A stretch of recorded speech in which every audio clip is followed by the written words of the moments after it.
Welcome back to Hope for the Caregiver. This is Peter Rosenberger. This is the program for you as a family caregiver, hopeforthecaregiver.com. I want to take a moment to depart from our regular topics on all things related to caregivers and talk about an Instagram post I saw the other day from my longtime friend, David Asarnow. And in it, he was struggling. You could tell he was struggling mightily on how to address this issue of what has happened in Israel. And David, here's the secret you all didn't know, but David, many years ago, I bumped into me online and we became friends, and he waded into my life. And if I have any success in broadcast and writing and my message and everything else, you could see David's fingerprints on it. He has been a stalwart friend to me for a long time and been a great person to bounce things off of and to help direct me, help clear my head. And I was, as I was watching him struggle to speak about this issue because you could see the emotions were so thick, I thought, I've got to do something. And so I invited him to come on the program. David is Jewish and his son has moved to Israel. And so this is very personal for him and extremely painful and difficult. And I thought, well, let's just have a conversation about it. So David, welcome to the program. You've been on my program before, but most people don't know that you have been such a huge influence in my life. And so I want to give credit where credit is due. And I thank you for that. And I've had time to spend with you and your beautiful family over the years. And it's a treat to have you here. And I wish it was for different reasons, but I feel like this message is incredibly important. And so first off, how are you doing? Well, first of all, Peter, thank you for reaching out to me and asking me to be here. And how am I doing? Is that a loaded question? I'm doing a really good job putting the smile on the face because, I still have a company to run and I have clients to serve. And it's the testament to this. I was launching at a new client and I was with them for a day and a half. And then I knew that Josh may call and my team said, just let them know. And they're like, how have you been able to operate the way that you have, knowing what's going on, that your son's over there in the middle of everything? And, we have to do what we have to do. And at the same time, listen, I haven't gotten much sleep. I measure my sleep on my Whoop and my Aura Ring, and my sleep has been diminished. I've got a lot of thoughts. I can tell you this, Peter, I've prayed more in the last 2.5 weeks than I've probably prayed in my entire life. And that's not just for my son. It's not just for Israel. It's for peace. It's for what I see going on in the world today. And, I believe that this is not just about Israel. This is about light versus darkness, good versus evil. And I'm praying for the world right now. Indeed. And so many are. And I think when I saw your post, one of the things that struck me was that you feel like that the message of good versus evil, that there really is a pitched battle of good versus evil, was being obfuscated in the mainstream media. And so many people are trying to look at this, quite sadly, as our own president did, as saying, well, they're two teams. Like he said, I thought, this is not a sporting event. This is not two teams. It's not a sporting event. It's not political. And frankly, if you went back into history, there's this thing actually right here called the Bible that tells the history. If we actually want to go into that conversation, which today I'm not an expert on that, but yeah, what you saw was my raw emotion. What I was seeing posts out there from people saying, well, I don't know the story. I can't comment on this situation. And I can just tell you that how can you not comment on a situation? These people who are absolute evil, they're below terrorists. They did things on that day, on that morning, that frankly, ISIS didn't even do. So when you say Hamas is ISIS, they're just as bad or even worse. And the fact of the matter is, they don't even represent the Palestinian people. They would put them in harm's way in a moment's notice. They have an agenda that's higher than anything, and we witness the evil. And I guess what you saw in that post of raw emotion was so many people that I knew, and even big name people that I knew, were not willing to stand up and talk about a pure massacre and evil and saying, well, there's got to be a reason why. And even what happened with the UN, but that's a whole nother story if they're even an Oh, organization yeah, that anyway. that But yes, that is that's a whole and nother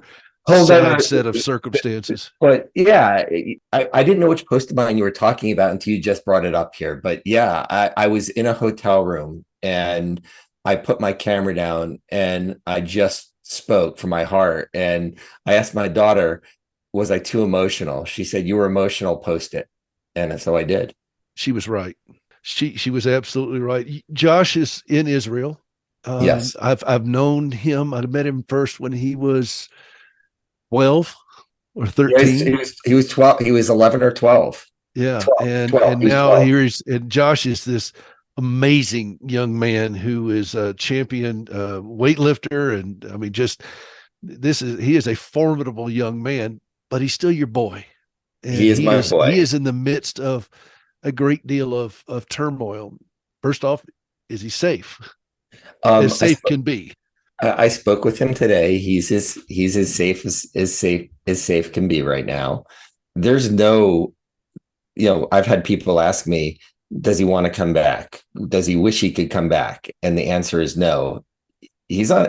This is a calling, for Josh. This is purely a calling.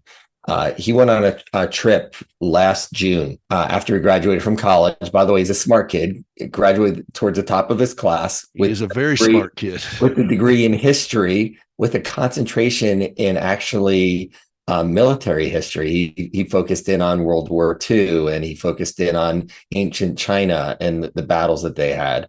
He also has a degree in finance with a minor in econ. And frankly, he worked as an intern for a U.S. senator and had an opportunity to work in D.C. And he wanted to take some time and he went on a trip called Birthright, and Jewish kids have an opportunity to go on a free trip to Europe, to Israel.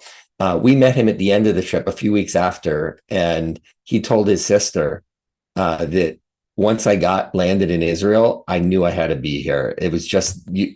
And I know there's a lot of people who have that same kind of feeling when they step into the Holy Land, or you're at the wall, the Western Wall, and the emotion you feel. I'm actually one of those people who felt that when I was 22 and I went there at Josh's age. And if I didn't have my now wife as my girlfriend, I may have done what Josh did. So I understand the feeling that he had.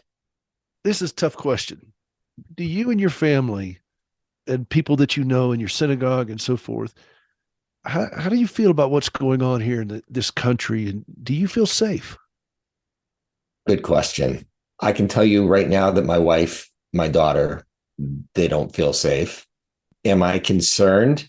If I was walking around and I was identifiably Jewish, would I feel safe? Absolutely not. There's videos going around of people being attacked because, in fact, I just saw someone from Turning Point that was attacked because he was at a pro-Israel rally. I You saw don't have that. to be Jewish. You just have to be supporting Israel. And so the answer is no. And at the same time, I'm not scared. But that's just me. Maybe, that's I've never known you to be scared about anything. uh, uh, you know, David Fearless Asarnow, I think is I your mean, full name. I put out a post the other day that says, if you have a comment, I'm not going to read your comment. I dare you to come say it to my face because you're a coward. You won't. And I guess that's how I was raised. You have to fight for what you believe in. You have to, support the truth, and anything else in that you've got to be willing to challenge and speak out against. And listen, the reason why it bothers me so much, especially with what you've seen going on college campuses, people being beat up or run over because they're identifiably Jewish, the protests that are going on around this country, on college campuses, in cities around the world, calling for genocide to the Jews, lynch the Jews and things like that. And by the way, Josh had an experience with that about 9 months ago, a year ago, just outside of in Jerusalem, outside of the wall. And we can go there if you want. But what I realize is first of all, when happened to my son, I'm like, do you want to come back? He said, heck no. It shows his resolve. When I was a kid, I was beat up because I was Jewish. I was called names such as dumb, stupid. I was other things. My dad, when I was about 8 years old, had a police officer come over my house, and he said, "Those are bullies." He said, "Don't listen to what they have to say." He said, by the way, kids would be expelled or in trouble these days for what my dad had happened. But the police officer said, you need to punch them first and you have to punch hard.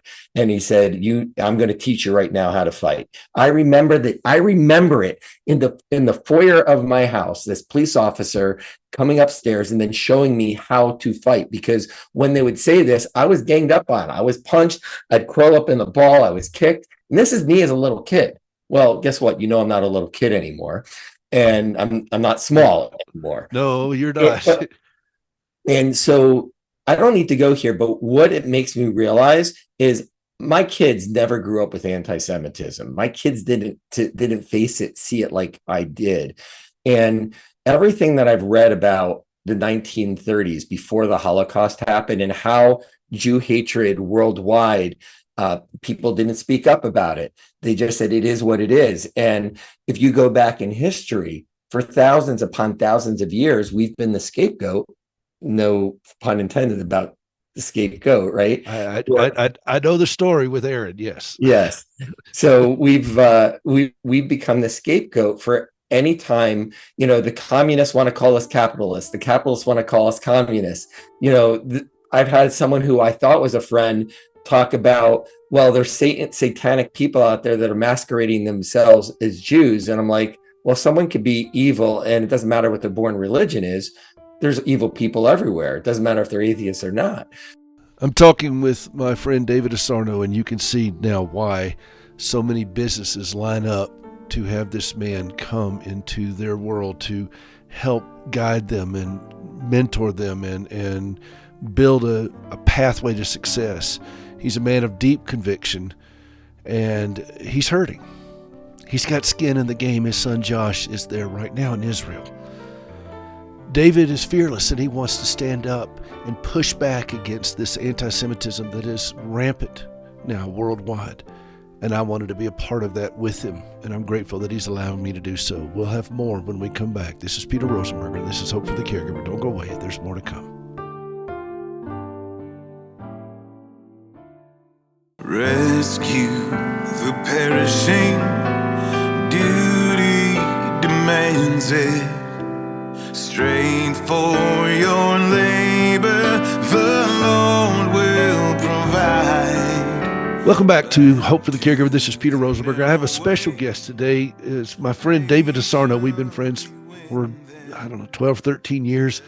And he has been such a huge part of my whole focus of what I do, of speaking, of writing, of doing this radio program. And I saw in a post that he had on social media last week that my friend was hurting. And I wanted to do what I could to talk to him and to give him an opportunity to share his heart, to introduce him to you all, and talk about what happened in Israel, what is happening in Israel, and what it looks like is going to happen over the next several weeks, months, and maybe even years. And so David, by the way, is the CEO of Business Nitrogen. He founded this shortly after meeting me, which I have no ownership whatsoever in founding that company.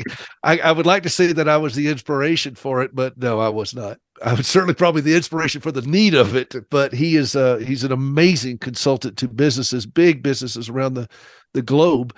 At this point, I just wanted to introduce you all to my friend David, who is hurting, and his family's hurting. His son is tough, and he's right there in Israel right now.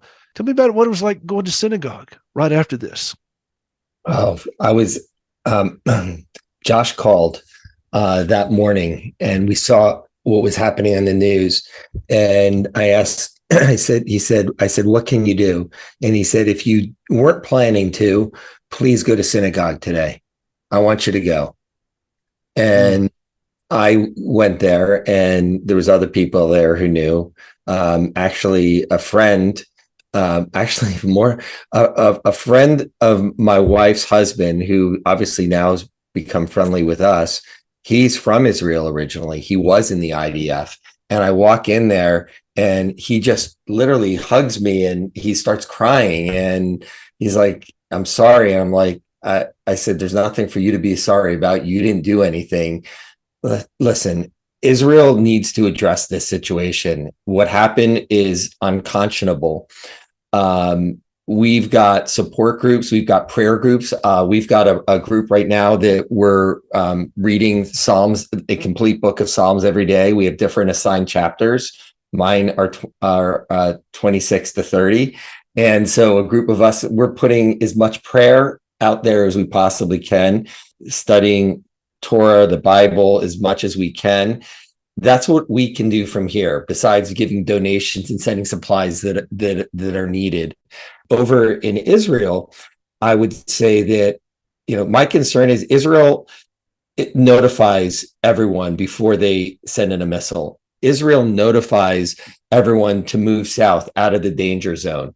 And these evil subhumans, they call themselves Hamas, force people to stay or tell them to stay, to ignore it, and people who ignore it, sometimes they torture them, sometimes they kill them.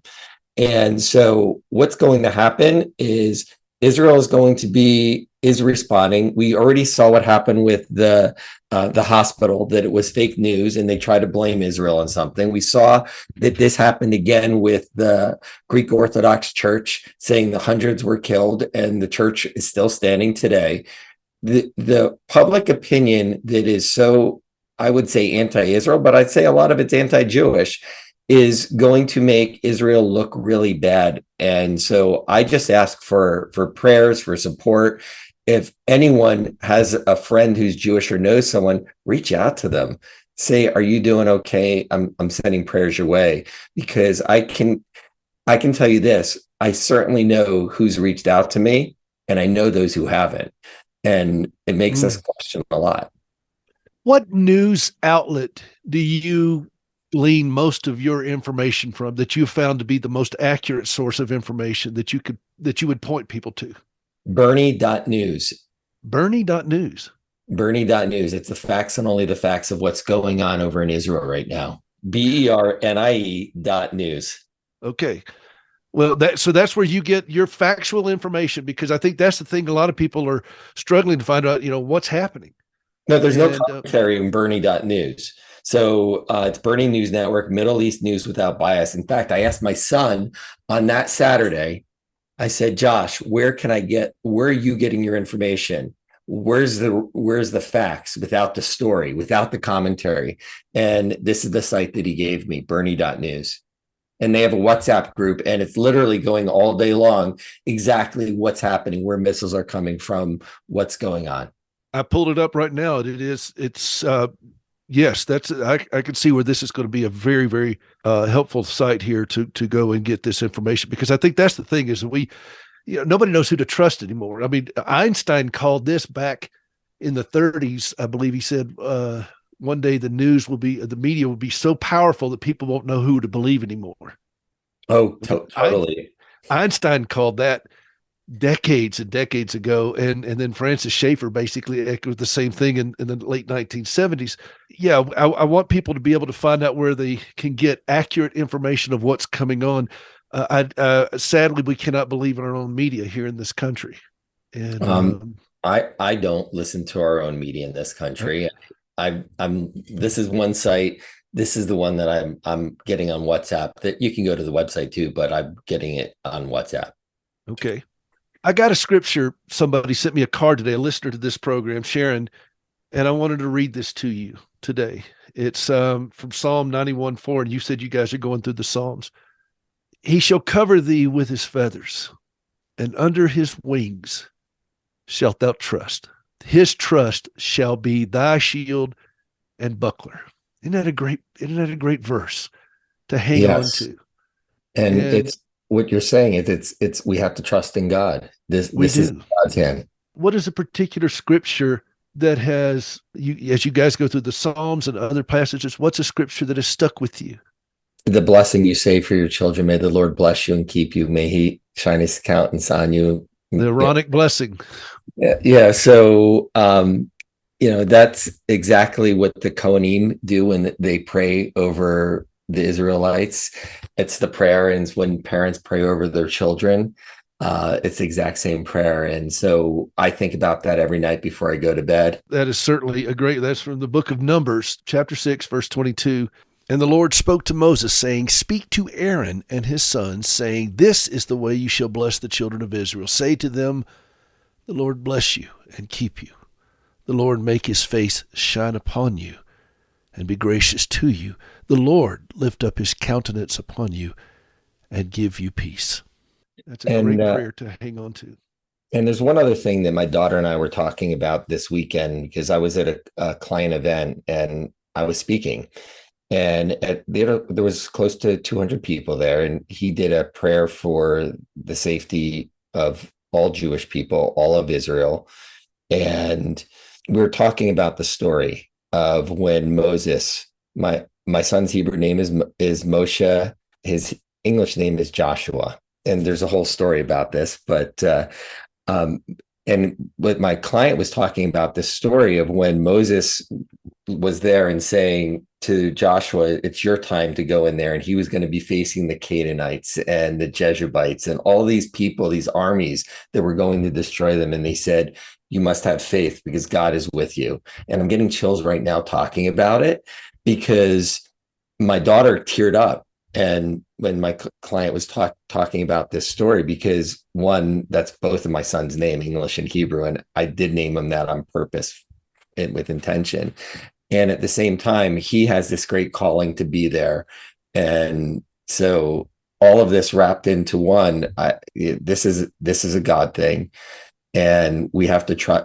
I think right now, more than ever, if you're a person of faith, I don't care if you're Christian or if you're a Jew, you have to believe in God that this is here for a reason. And maybe it's because we need to step back in the faith. What's happened over the past few years, especially with COVID and the government closing churches and synagogues and keeping people away, I think that this has to bring us back to faith, because otherwise I'm scared for the world. Well, you and I are in very much agreement that this is not a political issue. This is a spiritual issue. And it will not be won in the political arenas. It will be won in the spiritual arena. But David, I just wanted you to know how much I appreciate you. My heart hurts with you and your family. My heart is with Joshua. That is an extraordinary young man that you raised. And you and your wife and your family are a beautiful family. And I would ask that this audience lift up Josh. He is in danger.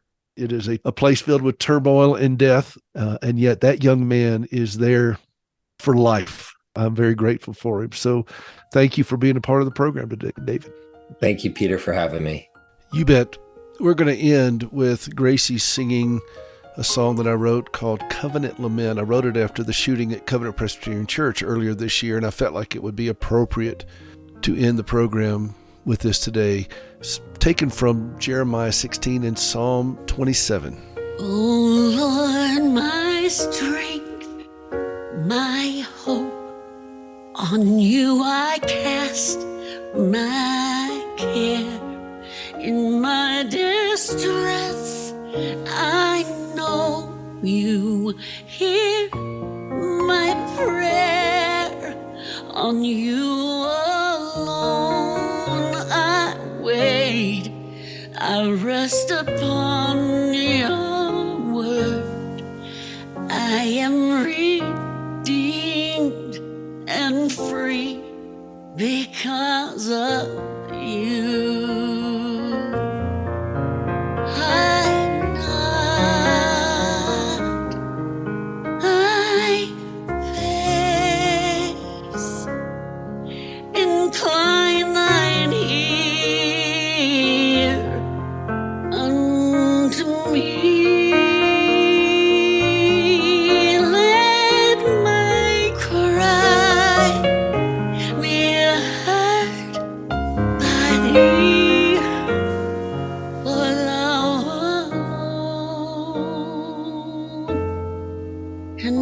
comfort me. Oh Lord, my strength, my hope, on you I cast my care.